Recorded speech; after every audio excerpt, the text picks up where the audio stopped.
We'll guide you through how to fix a laptop that won't turn on or power on. You can see I'm doing this on an HP laptop, but we're keeping this guide broad so you can go follow along on other brands. If you find this useful, then consider subscribing and liking the video. It can be a really annoying problem when you can't go and turn on your computer because you're then unable to go and use it. Perhaps you've got important files and you're trying to go and complete some tasks with it.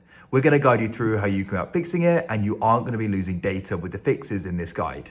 Make this full guide and don't skip anything, so you're going to go and know how you can go about fixing it, and hopefully we'll be able to. So without any further ado, let's get into this first fix. So to go and get started, what we're going to try doing is charging it. It may seem obvious, but make sure you have at least let it charge for a good, 10 to 15 minutes. So you can go and plug it in, you can go and let it charge for a bit and try turning it on. Of course, make sure you try using a different power outlet and things like that in case it's not properly working. You can go and see if the power light's appearing. It is in this case, it may not in your case, but just go and let it charge for a bit and go and see if you can then go and turn it on. If it still doesn't work, the next we can try doing is a reset. So what we're gonna do is you want to come onto the keyboard or just the laptop itself, and we need to go and locate the power button. So in this case, it's on the keyboard, but on some laptops, it can be along the top as well. So what you want to do is go and find the power button, and you want to go and hold it down for around 15 seconds. So here it is. We're gonna go and start tapping and holding it. Now keep on holding it down.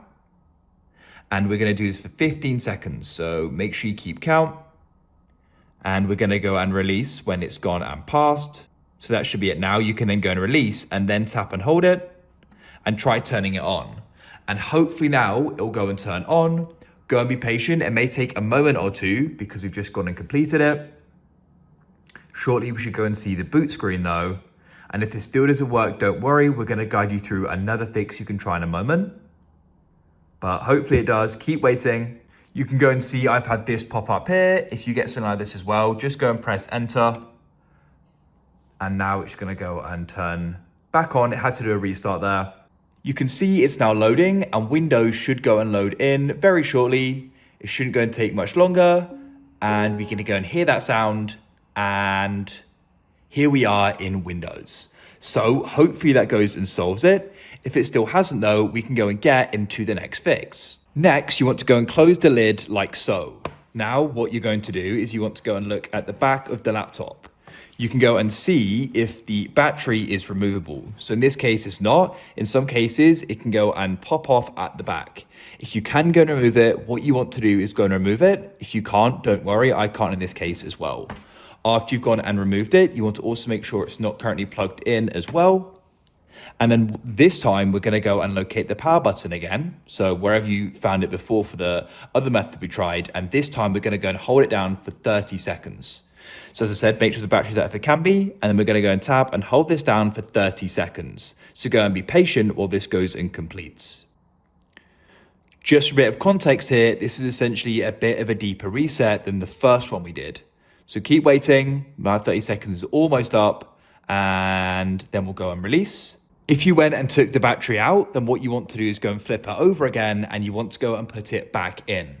After you're going to put it back in, then you can go and open up the lid again, and then we'll try turning it on again. So you can then just go and hold it down for a couple seconds. Now, hopefully it's going to go and turn on. Once again, you will need to be patient, just as we've done the reset. It may take a little bit longer than usual to go and start, so go and be patient. If you get an error like this, we can just go and press the button that it needs to go and restart. In this case, it was just enter. And then hopefully now it's going to go and boot up into Windows. You can go and see it's now booting, and we're now into Windows. So hopefully with the help of this video, you've now managed to go and solve it, and you're able to go and access it again. If you found this useful and you want to see more guides like this and more useful how-tos, consider subscribing and liking the video. We publish them every single day, so I'm sure we're able to go and help you out again. I look forward to catch you in the next one when we can go and solve your next problem.